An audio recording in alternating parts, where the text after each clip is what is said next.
Math on the OHST exam can feel like a wall, but in this video, we're going to break that wall down, step by step. You'll see how the coordinate plane, slope equations, inequalities, and even quadratics all connect directly to the calculations you'll face on test day. Along the way, I'll show you shortcuts and safety math tricks that save time and sharpen accuracy. Every lesson is designed with you, the OHST candidate, in mind.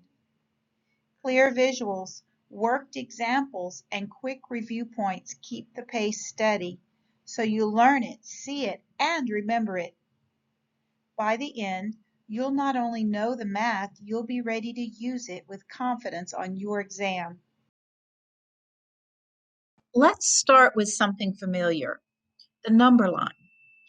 0 goes in the middle. Numbers increase to the right of that 0, and then to the left of that 0, you have negative numbers, and they decrease.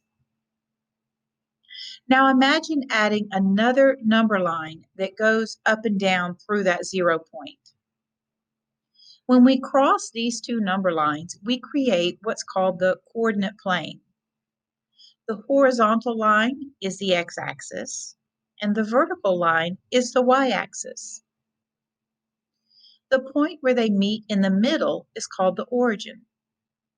Its coordinates are written as 0, 0. The axes divide the plane into 4 sections, and those are called quadrants. They're numbered 1, 2, 3, and 4, moving counterclockwise. To plot a point, use an ordered pair written as parentheses x, comma, y, close your parentheses. For example, the point 3, 2 means go 3 units to the right because it's positive on the x-axis. Your left number inside these parentheses are always the x, and the number to the right inside the parentheses is the y. So again, 3, 2 means you go 3 units to the right and 2 units up on the y-axis. So the coordinate plane is really just 2 number lines working together, one across and one up and down.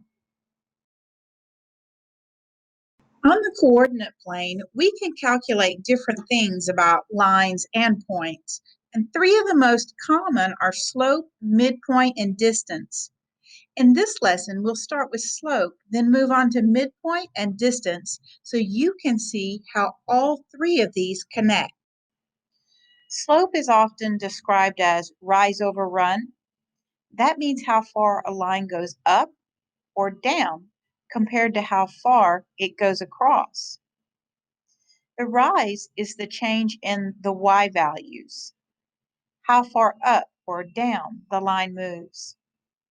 The run is the change in the x values, how far left or right the line moves.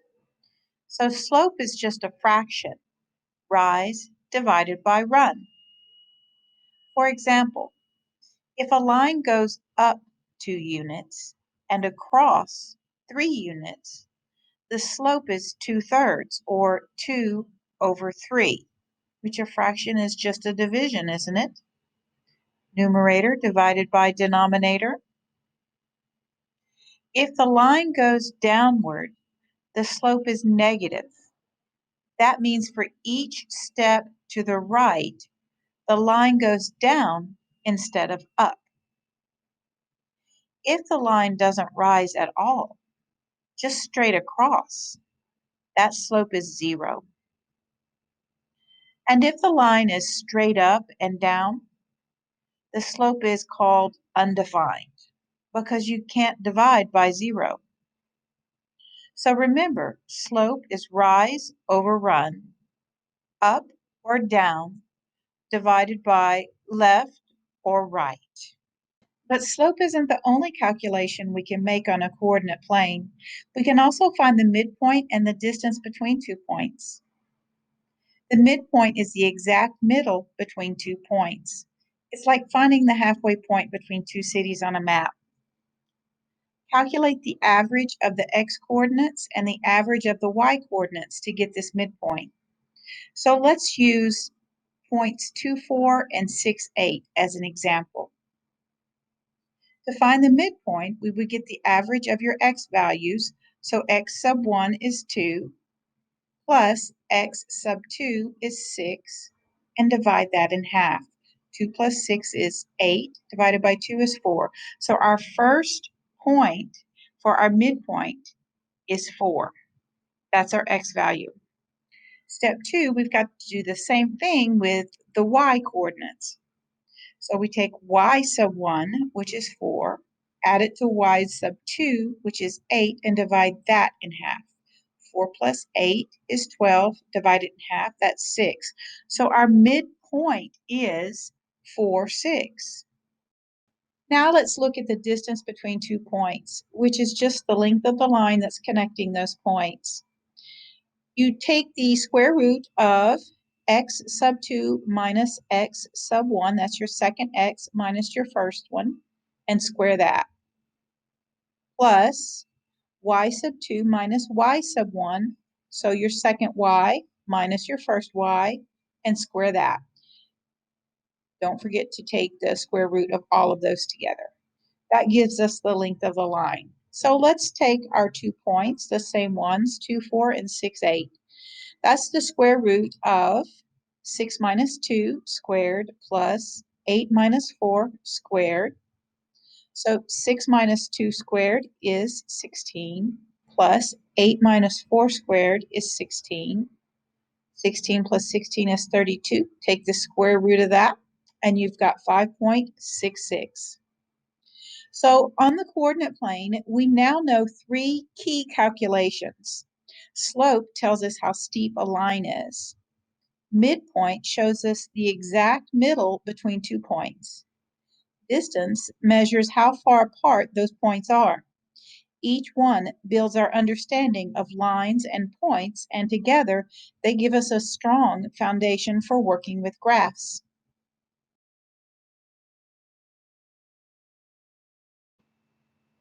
Parallel lines never meet, no matter how far they stretch.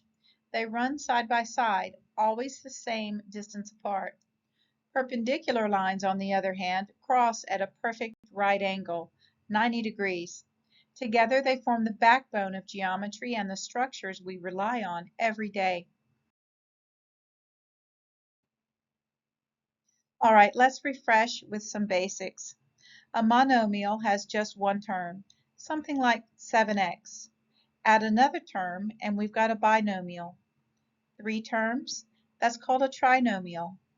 And once you're working with 4 or more terms, we just call it a polynomial.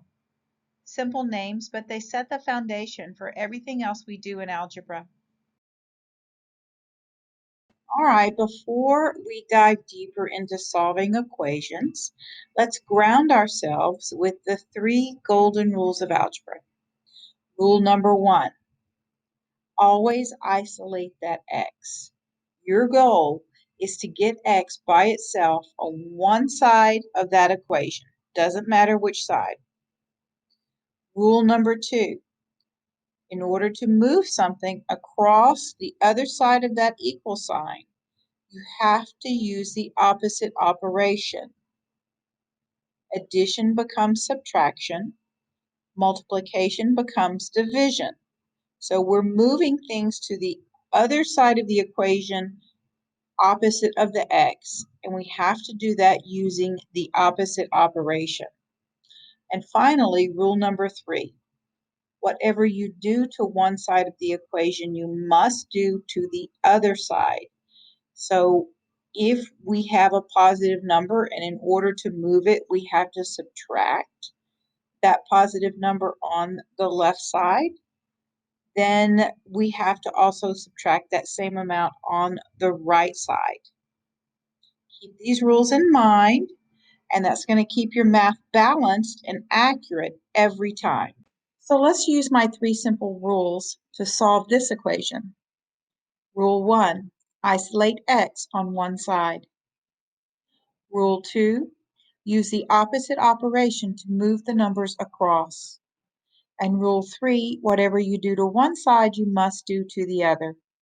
Starting with 2x plus 4 equals 10, we subtract 4 from both sides in order to move it to the opposite side. That leaves us with 2x equals 6. Now we need to move that 2, and because it's being multiplied to the x, the opposite operation would be division, so we divide both sides by 2, and we get x equals 3. Done. X is isolated, and we followed all three rules.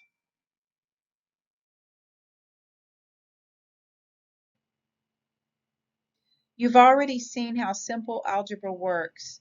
Get the x alone by using the same moves on both sides of the equation. Inequalities work the same way with one big catch. If you add or subtract the same number on both sides, the inequality sign stays put. Multiply or divide by a positive number, still no change. But here's the rule that trips up even adults. When you multiply or divide both sides by a negative number, the inequality sign flips. Why? Think of a number line. 10 is less than 2, but if we divide both by negative 2, suddenly 5 is greater than 1. The direction of comparison switches, so your sign has to switch too. So here's your process. Treat it like algebra. Get x by itself. Every time you multiply or divide by a negative, say it out loud. Flip the sign. Check with a quick test number if you're not sure. That's all there is to it. Solving inequalities is just solving equations with one extra step. Remembering when the inequality flips. Nail that and you're ready for the OHST exam problems. Let's solve this inequality step by step. We start with x plus 3 is less than 10. The goal, just like in an equation, is to get x by itself. So what's the opposite of adding 3? That's right, subtracting 3. We subtract 3 from both sides. Notice subtracting does not change the inequality sign. On the left, plus 3 and minus 3 cancel, leaving just x. On the right, 10 minus 3 equals 7. So our result is x is less than 7. That's it. Same process as equations with one little twist. We'll see later. Now let's look at multiplying and dividing inequalities by positive numbers. We start with 2x is less than 12. To isolate x, we need to undo the multiplication by 2. The opposite of multiplying by 2 is dividing by 2. So we divide both sides by 2. On the left, 2 divided by 2 gives us just a straight x. On the right, 12 divided by 2 is 6. That leaves us with x is less than 6. Notice, since we divided by a positive number, the inequality sign does not change. Same direction as before. Now here's the one twist with inequalities. We start with negative 2x is less than 8. To isolate x, we'll undo the multiplication by negative 2. So we divide both sides by negative 2. Now the important rule. When you multiply or divide by a negative, the inequality flips. On the left, the negatives cancel. We're left with x. On the right, 8 divided by negative 2 is negative 4. Flip the sign from less than to greater than. Our answer x is greater than negative 4. Only flip when the factor is negative, never for positives. Let's wrap it up with a quick checklist. Step 1. Solve it like regular algebra. Get x by itself. Step 2. Keep an eye out for negatives. Step 3. Every time you divide or multiply by a negative, say it out loud. Flip the sign. Step 4. If you're unsure, plug in a quick test number to make sure your answer makes sense. That's it. Algebra plus one twist. Stick to this checklist and you'll never get tripped up on inequality problems. You've been working with equations and inequalities. You've learned how to handle numbers, how to balance both sides, and how to compare values. Now let's look at something new. Graphing an equation on a coordinate plane. The coordinate plane is just two number lines that cross at 0. The horizontal one is the x-axis and the vertical one is the y-axis. Any point can be named with two numbers written as parentheses x, comma, y, close your parentheses. So how do we graph an equation like x plus y equal 4? Step 1, pick values for x. Let's try x equals 0. That's an easy one. If x is 0, then y must be 4. That gives us the point 0, 4. Step 2, pick another value for x. If x equals 4, so plug 4 into the x, then y must be 0. That gives us the point 4, 0. And step 3, plot the points and connect them with a straight line. All you need is 2 points to make a line. That's the graph of x plus y equals 4. You can always make a small table of values. This is common, x and y values, and then plot the points. 2 points make a line, but 3 points double check your work. Now, if the equation has been an inequality, like x plus y is less than 4, you do the same steps, but then shade the side of the line that makes the inequality true. Remember, sometimes we end up with negative numbers or zeros, or that shaded area shows all the possible solutions. So here's the big idea. An equation isn't just a rule with numbers. It's also a picture of all the answers that make the rule true. And this is exactly why we graph, because once you're comfortable with one line, the next step is to look at two lines together. The place where they meet, that point of intersection. It's the solution to both equations at once, and that's what we call a system of equations. Let's talk about a system of equations. Sounds fancy, but really it's just two equations side by side working together. And our job is to find the one spot where they both agree.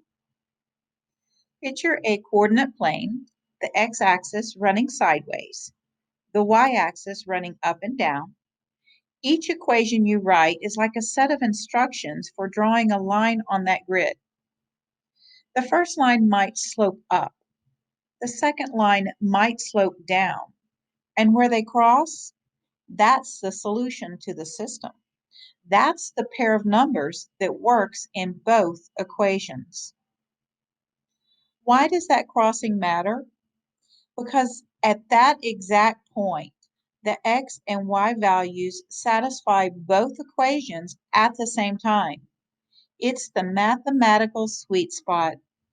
If you plug the x value and y value of the intersection in both equations, both come out true. That's the power of systems. Say we've got two equations. Y equals 2x plus 1 and y equals negative x plus 4. Graph them, and you'll see one line slanting up, one slanting down, and they meet at a point.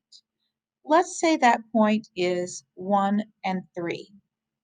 Check it. Plug x equals 1 into the first equation. Y equals 2 times 1 plus 1 equals 3. Perfect. Now plug it into the second. Y equals negative 1 plus 4 equals 3. Perfect again.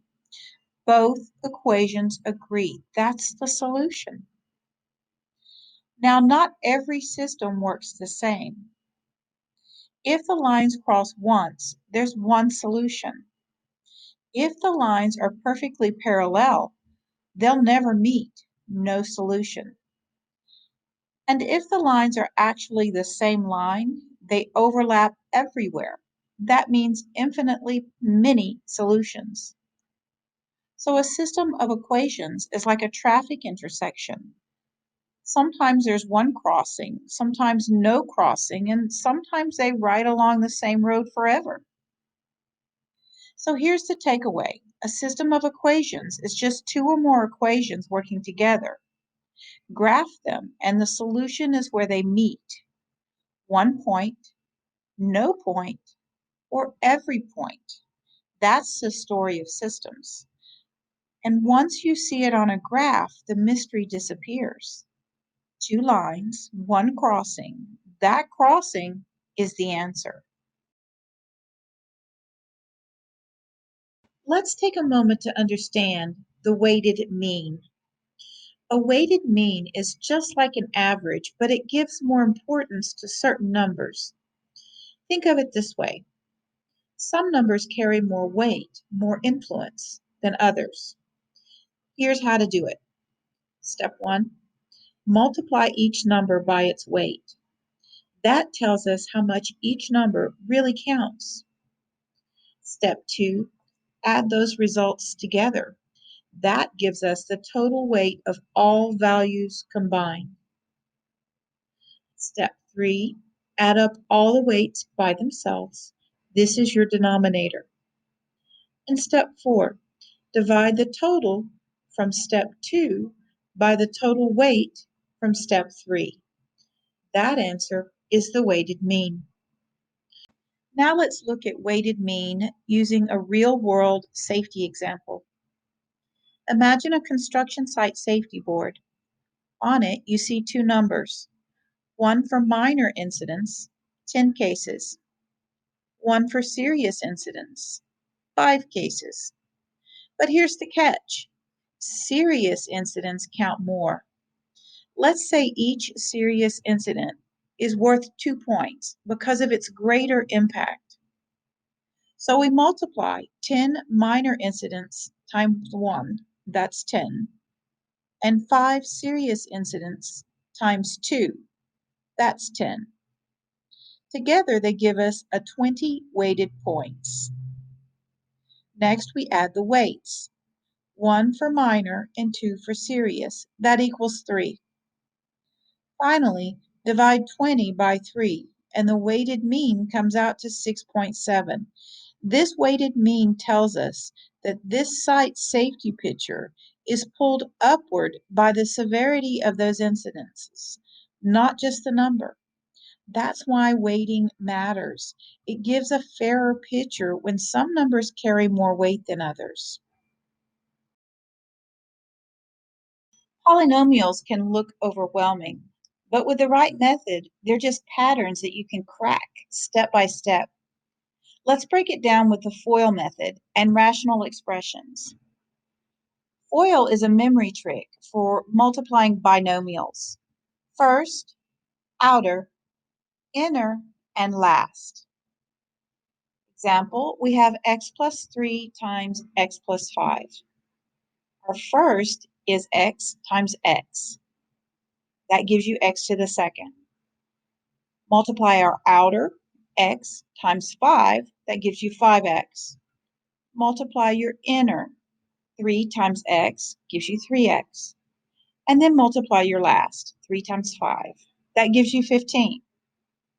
Add the number and the variables that are alike. In this case, we have 2 with a single x. We have 5x and 3x. So because they're alike, we can add them and watch your signs. These are both positive. It's simple. I can add them, but you may have a negative number, so be careful with that.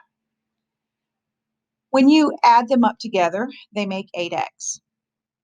Now you line your numbers and variables up in order. The number with the most variables goes first, so that would be x to the second. Then your 8x, and then the number with no variables. This gives you a polynomial, x to the second plus 8x plus 15. Great. So now keep that FOIL method in mind, because now we're going to perform the opposite of FOIL to simplify rational expressions, which is called factoring. And we break the polynomials back down into binomials. When you're simplifying rational expressions, the real work is the factoring. And here's the way to think every time. Ask yourself what two numbers multiply to give me the last term, but yet add to give me the middle term. Let's take this fraction. The numerator is x to the second plus 5x plus 6. The denominator, x to the second plus 7x plus 12. Here's your step-by-step. In the numerator, the last term is 6 and the middle term is 5. So remember, what two numbers multiply to give you 6, but yet when you add them, they give you 5? The answer is 2 and 3. 2 times 3 is 6, but 2 plus 3 is 5. That means your factors are x plus 2 times x plus 3. Keep your signs correct now. All right, now I want you to think ahead of me on the denominator. It's x to the second plus 7x plus 12. Your last term is 12 and your middle term is 7. Think you got it? What multiplies to get 12, but yet still adds to get the 7? Those two numbers are 3 and 4. 3 times 4 is 12, but 3 plus 4 is 7. So now your denominator breaks down to x plus 3 times x plus 4.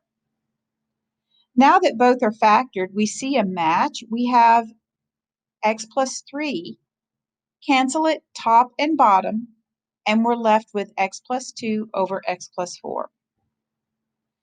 Think of it like a puzzle. The last number tells you the pieces to multiply, and the middle number tells you if those pieces fit together. When they do, you factored the polynomial. So the method is simple. Multiply to the last, add to the middle. Once you get that factoring, it becomes predictable, and rational expressions stop looking scary. Some factoring patterns show up so often that you need to recognize them right away. These patterns may not appear every day, but if you recognize them, you'll save time factoring them on the exam, and this avoids mistakes. They're like knowing which tool fits the job. Once you see the shape, you know what to do. The first is the perfect square trinomial. It looks like this. A to the second plus 2ab plus b squared equals a plus b squared. An example is x to the second plus 6x plus 9 equals x plus 3 squared. Think of it like building the same measurement twice. The sides repeat. On the job site, that's like squaring a side length for a footing or pad. If each side is x plus 3 feet, the area expands to x to the second plus 6x plus 9 square feet. The second is the difference of squares. That's a to the second minus b to the second equals a minus b, a plus b. An example is x to the second minus 25 equals x minus 5 times x plus 5. It's like cutting a smaller square out of a larger slab. Imagine a 10-foot by 10-foot slab with a 6-foot by 6-foot cutout. The area left is 100 minus 36 equals 64 square feet, which factors as 10 minus 6 times 10 plus 6. These two patterns are very common in quadratic equations, and recognizing them makes solving faster and more accurate. Now the last two patterns, the sum of cubes and the difference of cubes. They don't show up as often, but when they do, you'll want to spot them right away. The sum of cubes is a cubed plus b cubed equals a plus b times a squared minus ab plus b squared. An example is x cubed plus 8 equals x plus 2 times x squared minus 2x plus 4. In construction, that's like combining volumes, stacking or adding cube-shaped blocks or tanks together. The difference of cubes is a cubed minus b cubed equals a minus b times a squared plus ab plus b squared. For example, x cubed minus 27 equals x minus 3 times x squared plus 3x plus 9. That's like hollowing out a cubic space, removing a smaller cube from inside a larger one, such as cutting out a 3 by 3 by 3 block from a bigger section. Each of these factoring patterns connects to a different type of real-world problem. Perfect squares deal with repeated measures. Difference of squares shows up in areas and structural cutouts, and cubes can relate to volume calculations. On the OHST exam and in the field, recognizing which one you're looking at helps you solve faster and apply the right math to the situation. Picture this. You're on a construction site. You're planning a concrete arc or ramp. The curve you're designing isn't random, it's a parabola. The math that describes it, that's a quadratic equation. Learning to solve quadratics isn't about memorizing formulas. It's about finding the exact points where that structure meets the ground, so the build is safe and precise. A quadratic equation looks like this. Ax to the second, or squared, plus bx plus c equals 0. That little 2 tells us we're dealing with a curve, a parabola. But here's the key. What are we solving for? We're trying to find the x values when y is 0. That's why we always set the equation equal to 0 and then solve for x, because those are the points where the curve crosses the x-axis. On the job site, that means the points where a ramp begins and ends, or where a beam touches the ground being your x-axis. That's our goal. Set y to 0 and solve for x. There are 3 main methods for solving quadratics: factoring, completing the square, and the quadratic formula. Now, why do we need 3? Because not every problem plays nice. Factoring is fast, but it only works when the numbers cooperate. Completing the square always works, but takes more steps. The quadratic formula is your power tool. It works every time. No matter which method we use, the goal is the same. Find the x values when y is 0. Let's start factoring. Here's your first example. X squared plus 5x plus 6 equals 0. It's in a nice format. It's a quadratic format. If it's not, if that like 6 was on the other side of the equal sign, then you need to use your algebra to manipulate it. So you need your quadratic equation set up like this.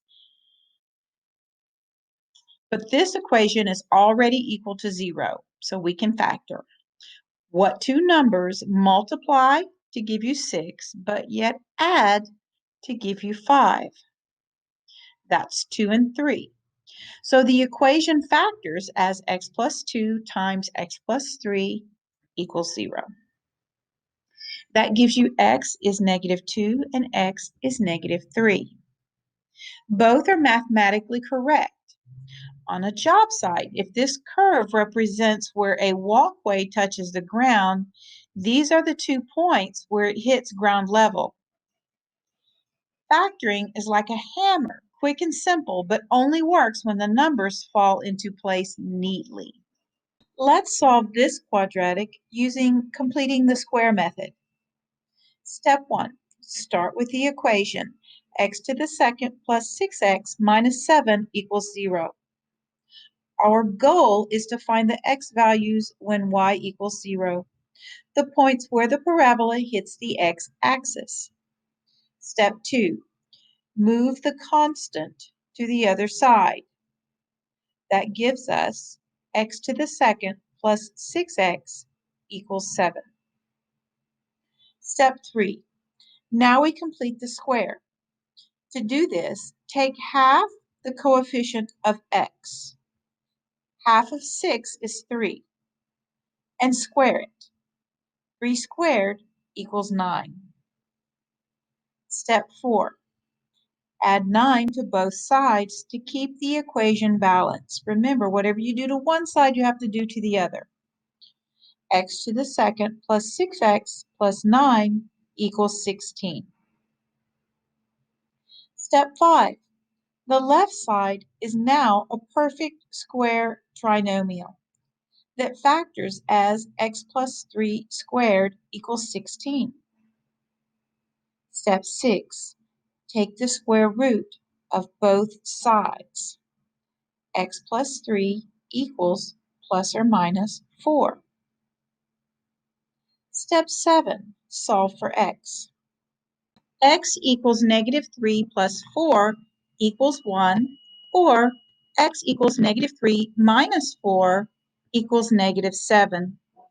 So the solutions are x equals 1 and x equals negative 7. That means our parabola crosses the ground at these 2 points. Completing the square worked because it transformed the equation into something we could solve with square roots. Finally, the quadratic formula, the power tool of quadratics. The formula is x equals negative b plus or minus the square root of b squared minus 4ac all over 2a, meaning divided by 2a. So here's your example. 2x squared minus 4x minus 6 equals 0. We've got it in a great format. Line up your a, b, and c to your formula. A is your 2, your number by your variable that's squared.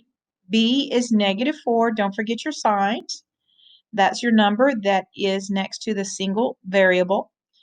And C is the lone number. And here, in this case, it's negative 6. Plug it in. So we have negative B, which would be a negative of a negative 4, plus or minus, square root. Now here we go. Be careful. B squared. So B is negative 4 squared, minus 4a times c. And divide all of that over 2 times 2.